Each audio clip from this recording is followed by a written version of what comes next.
ఈరోజు శనివారం మే 30, 2026. ప్రపంచవ్యాప్తంగా మీరు ఎక్కడ ఉన్నప్పటికీ ఈ ఉదయం మీకు పక్షిరాజులు కూడుకొనుచున్న లేఖను చదివి వినిపించబోతున్నందుకు నేను చాలా ఉత్సాహంగా ఉన్నాను. ఈ లేఖ నేరుగా మీ ఫోన్లో పొందుకోవడానికి ఈ లింకుకు వెళ్ళండి @brenham.org లేదా ఈ లింకుకు వెళ్ళండి @brenham.org/en/WhatsApp. ఇప్పుడు సహోదరుడు జోసెఫ్ బ్రెన్హామ్. క్రీస్తు యొక్క ప్రియమైన చిన్న కన్యక వాక్యపు మంద వధువా, మనము ఆయన యొక్క స్వరమును వెంబడించడం తప్ప మరొకటి చేయలేనట్టి దేవుని యొక్క ముందుగా నిర్ణయించబడిన విత్తనమై ఉన్నామని ఆయన యొక్క బలమైన దూత ప్రకటించి మనకు చెప్పడాన్ని మనం విన్నప్పుడు మన హృదయములు ఎంతగా ఆనందించాయి కదా. అది మనకు జీవము కంటే విలువైనది.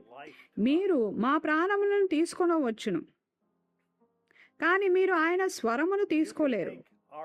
మేము ఆయన యొక్క వాక్యముతో ఒకటై ఉన్నాము. మేము ఆయన యొక్క స్వరముతో ఒకటై ఉన్నాము.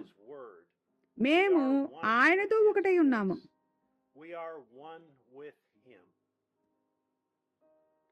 టేపులను ప్లే చేయడాన్ని అది ఆయన యొక్క వధువుతో మాట్లాడుతున్న దేవుని స్వరమై ఉన్నదని నమ్ముతున్నామని మనము చెప్తున్నందుకు మనము ఎంతగానో అపార్థము చేసుకోబడి మరియు ఎగతాళి చేయబడటం అనేది మనకు ఎంతో వింతగా అనిపిస్తున్నది. సాతానుడు ప్రజలను ఎంతగా మోసము చేశాడంటే, మనము ఒక టేపు సంగమై ఉన్నామని మనము చెప్పడం వలన అది వాక్యమునకు వెలుపల ఉన్న ఏదో ఒక విషయమని, అది తప్పని మరియు మనము తప్పుగా నడిపించబడుతున్నామని వారు అనుకుంటున్నారు. మరి అన్ని వేళలా అది ఆయన యొక్క వధువు కొరకు దేవుడు ఏర్పాటు చేసిన పరిపూర్ణమైన మార్గమై ఉన్నది. అది వేరే ఏ విధంగానైనా ఎలా ఉండగలదు?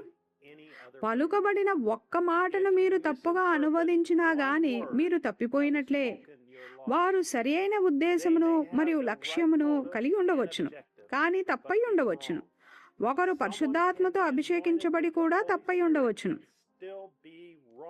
వధువు స్వయంగా తామే ప్రతి మాటను వినడానికి దేవుడు ఒక మార్గమును ఏర్పాటు చేసి ఉండకపోతే అప్పుడు వేరొక మార్గము ఉండేది. కానీ ఎటువంటి అనువాదము, వివరణ లేదా స్పష్టీకరణ కొరకు ఎటువంటి అవసరత లేకుండా నేరుగా వాక్యము తమతో మాట్లాడటాన్ని వినే అవకాశమును కలిగి ఉండుటకు ఆయన భూమి మీదనున్న ప్రతి మానవునికి ఒక మార్గమును కలుగు చేశాడు. అదంతా యెహోవా ఇలాగూ సెలవిచ్చుచున్నాడు అయ్యున్నది. ఇక అంతే.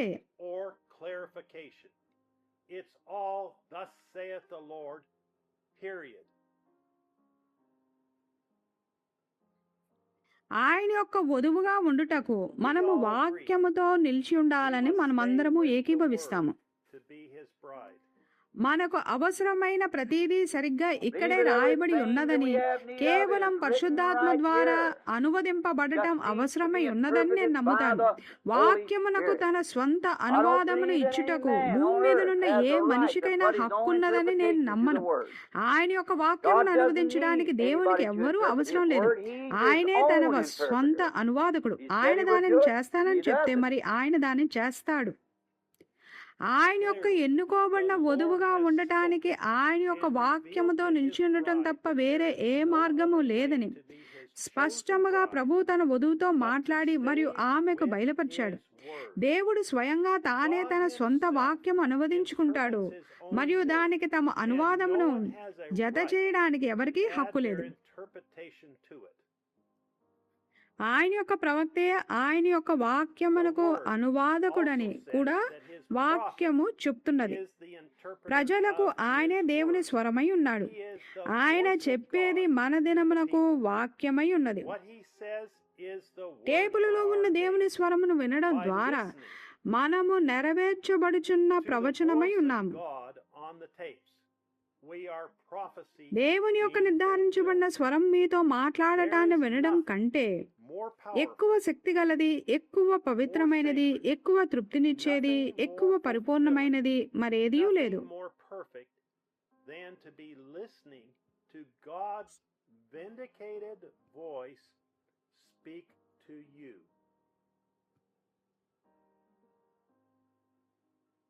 బహుశా ఇతరులు దానిలో ఏమీ లేదు అని చెప్తుండగా పక్షిరాజులు కూడుకొనుచు వారు దేవుని వాక్యమును పాటిస్తున్నారన్న నిశ్చయతతో అత్యానందభరితులై సంతోషిస్తున్నారు.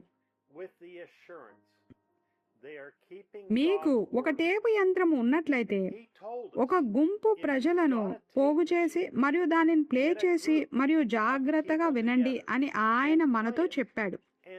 ఆయన యొక్క కృప మరియు కనికరము ద్వారా మనము సరిగ్గా దానినే చేస్తున్నాము. దేవుడు ఆయన నామము కొరకు ఈ దుష్టయుగములో నుండి మనల్ని బయటకు పిలిచాడు. మనము ముందెన్నడూ లేనంతగా అనేకమైన పరీక్షలు మరియు శ్రమలలో నుండి వెళ్తున్నాము.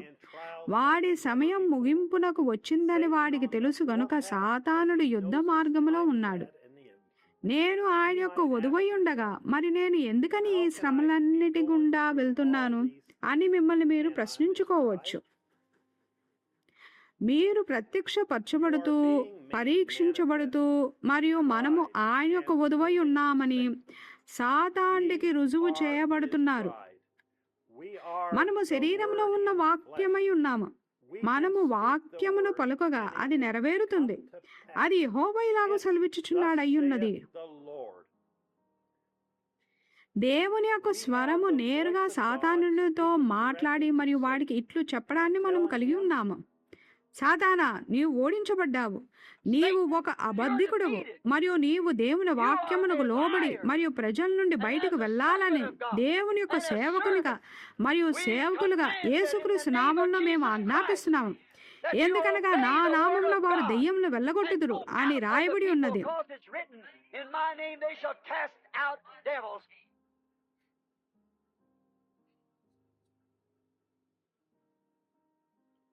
ఏదైనా సరే, మనకు ఏది అవసరమున్నా సరే, మనము కేవలం అడిగి నమ్ముతూ మరియు సరిగ్గా అక్కడే ఉండవలసి ఉన్నాము. అది అప్పటికప్పుడే జరగవచ్చును. ఒక వారం, ఒక నెల, ఒక సంవత్సరం పట్టవచ్చును. మనకు ఏమి కనిపిస్తున్నది లేదా ఏమి అనిపిస్తున్నది అనేది ముఖ్యం కాదు. సరిగ్గా అప్పుడే అది జరిగింది. మనము కూడుకునే ప్రతి కూడిక దేవుని పక్షిరాజులకు మరింత గొప్పగా మారుచున్నది. మనము ఏక మనసుతో ఏకాత్మతో కూడి ఉన్నాము. మనము కలిసి పరలోక స్థలములలో కూర్చొని ఉన్నాము. ఆ స్వరము మనతో మాట్లాడి మరియు వాక్యము ద్వారా మనల్ని పరిపూర్ణము చేయడాన్ని వినుచున్నాము. ఈ ఆదివారము జెఫర్సన్ కాలమానం ప్రకారంగా మధ్యాహ్నం 12 గంటల సమయం అప్పుడు దేవుని స్వరం మరొకసారి మాతో మాట్లాడి ఆయన స్వంత వాక్యమునకు అనువాదమును ఇవ్వడాన్ని మేము వినుచుండగా మీరు వచ్చి మాతో చేరితే మేమెంతో సంతోషిస్తాము. సహోదరుడు జోసెఫ్ బ్రెన్హామ్. వర్తమానము. ఈ దుష్ట యుగపు దేవుడు 65-0801 వర్తమానమును వినడానికి ముందు చదవవలసిన లేఖనములు. పరిశుద్ధ మత్తయి 24వ అధ్యాయము, పరిశుద్ధ మత్తయి 27వ అధ్యాయం 15 నుండి 23 వచనములు. పరిశుద్ధ లూకా 17వ అధ్యాయం 30 వచనము. పరిశుద్ధ యోహాను 1వ అధ్యాయము 1వ వచనము. పరిశుద్ధ యోహాను 14వ అధ్యాయం 12వ వచనము. అపోస్తలుల కార్యములు 10వ అధ్యాయము 47 నుండి 48 వచనములు. 1వ కొరింథీలు 4వ అధ్యాయము 1 నుండి 5 వచనములు. 1వ కొరింథీలు 14వ అధ్యాయము. 2వ కొరింథీలు 4వ అధ్యాయం 1 నుండి 6 వచనములు. గలతీయులు 1వ అధ్యాయము 1 నుండి 4 వచనములు. ఎఫెసీలు 2వ అధ్యాయం 1 నుండి 2 వచనములు. ఎఫెసీలు 4వ అధ్యాయము 30వ వచనము.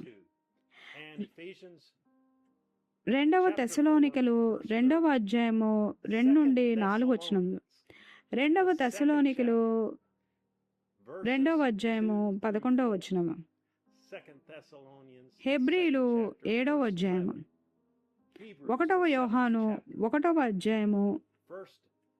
1 యోహాను 3వ అధ్యాయము 10వ వచనం. 1 యోహాను 4వ అధ్యాయము 4 నుండి 5 వచనములు. ప్రకటన గ్రంథము 3వ అధ్యాయము 14వ వచనం. ప్రకటన గ్రంథము 13వ అధ్యాయము 4వ వచనం. Revelation chapter 13, ప్రకటన verse 4. And 6 నుండి Revelation 8. chapters 6 through 8. And 11 through 12. మరియు 11 నుండి 12 అధ్యాయములు. ప్రకటన 18వ అధ్యాయం 1 నుండి 5 వచనములు. సామెతలు 3వ అధ్యాయం 5వ వచనము. యెషయా గ్రంథం 14వ అధ్యాయం 12 నుండి 14 వచనములు. ప్రతి వారం మాదిరిగానే మీ సౌలభ్యం కొరకు ఈ యూట్యూబ్ ఛానల్లో లేఖనాలు చదవబడతాయి. దయచేసి సబ్స్క్రైబ్ చేసుకుని గంట గుర్తును నొక్కండి. అప్పుడు మీరు నోటిఫికేషన్లు పొందుకోగలరు. ఇప్పుడు మా వద్ద here come my friend Jesus calling my name, here comes my friend Jesus calling my name అనే పేరుతో ఒక క్రొత్త పాట ఉన్నది. మేము దానిని శుక్రవారం పోస్ట్ చేశాం. మీరు దానిని ఆస్వాదిస్తారని మేము ఆశిస్తున్నాం. దేవుడు మిమ్మల్ని దీవించును గాక. మరియు షలోం.